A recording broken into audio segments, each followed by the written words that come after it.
দিতে পারি করতে হবে। তাহলে আমার মনে হয় যতটুকু সম্ভব আপনারা এটা এড়িয়ে যেতে চেষ্টা করবেন। আপনাদের কাছে আমার সবাই অনুরোধ রইল।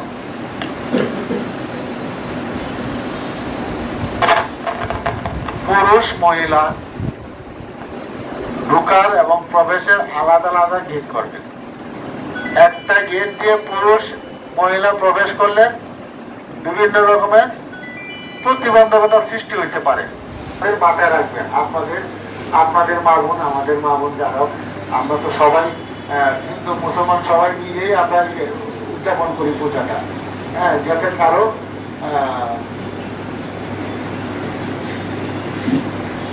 কোনো এরকম ঘটনা সৃষ্টি না হয় যেটা নিয়ে আমাদের মধ্যে একটা দ্বিধাদ্বন্দ্বের সৃষ্টি হতে পারে। আমরা আলাদা আলাদা ঢুকানোর এবং বের হওয়ার ব্যবস্থা রাখার চেষ্টা করব।